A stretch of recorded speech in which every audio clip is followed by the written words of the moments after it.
അസ്സലാമലൈക്കും. എല്ലാവർക്കും നമസ്കാരം. സെയ്ദൽ വി ചെറുപ്പശ്ശേരിയുടെ പ്രിയപ്പെട്ട അഭികൾ ഇന്ന് നിൽക്കുന്നത് പാലക്കാട് പൊന്നാനി ഹൈവേയിൽ ലക്കിടി പറഞ്ഞ സ്ഥലത്താണ്. ലക്കിടി ടൗണിലാണ്. ടൗണിൻ്റെ സെക്കൻഡ് പ്ലോട്ടായിട്ട് നമുക്ക് ഇന്ന് രണ്ട് നല്ല വീടാണ് കൊടുക്കാനുള്ളത്. വളരെ വില കമ്മി എന്ന് പറഞ്ഞാൽ ലാഭം തന്നെ വാങ്ങുന്നവർക്ക് വിൽക്കുന്നവന് വളരെ അർജൻറ്റാണ്. പ്രിയപ്പെട്ട അഭിപ്രായങ്ങളെ 5-6 ബെഡ്റൂം കാര്യങ്ങളൊക്കെ ഉള്ള നല്ല അടിപൊളി വീടാണ് കേട്ടോ. 5 ബെഡ്റൂം ഉണ്ട്. സുഖസുന്ദരമായിട്ടുള്ള 2 പാർട്ടിക്ക് താമസിക്കാം. 5 ബെഡ്റൂം. അപ്പോൾ താഴത്ത് നമ്മൾ റെന്റിന് കൊടുത്തിരിക്കുകയാണ്. അപ്പോൾ അത് കാരണം ആ ഉള്ളു കാണിക്കാത്ത നല്ല വൃത്തിയുണ്ട്, നല്ല ടൈൽസ് ഇട്ടുണ്ട്, നല്ല സൗകര്യത്തോടു കൂടിയ വീടാണ്. 1800 സ്ക്വയർ ഫീറ്റ് ഉണ്ട് വീട് കേട്ടോ.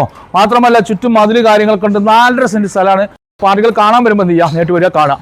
ഇതിൻ്റെ വില നമ്മൾ ആകെ ഉദ്ദേശിക്കുന്നത് 38 ലക്ഷമാണ്. 38 ലക്ഷം. കാരണം 45-50 പറഞ്ഞിരുന്ന വീടാണ്. പക്ഷേ 38 ലക്ഷം ഉറുപ്പിക ഇപ്പോൾ കൊടുക്കും. കാരണം എന്താ പറയുക, കുറച്ച് ലോണും ബാധ്യതയൊക്കെ ആയിട്ടുള്ള വീടാണ്. അതുകൊണ്ടാണ് ഇത് കൊടുക്കുന്നത്. അപ്പോൾ എൻ്റെ പ്രിയപ്പെട്ട അഭിപ്രായം ചാനൽ കാണുന്ന ഓരോരുത്തർ ഷെയർ ചെയ്യുക, മറ്റുള്ള ഗ്രൂപ്പുകൾക്ക് എത്തിക്കുക. ഇനിയും ഒരുപാട് വീഡിയോ നിങ്ങളുടെ മുന്നിലേക്ക് എത്തിച്ചു തരാനുണ്ട്.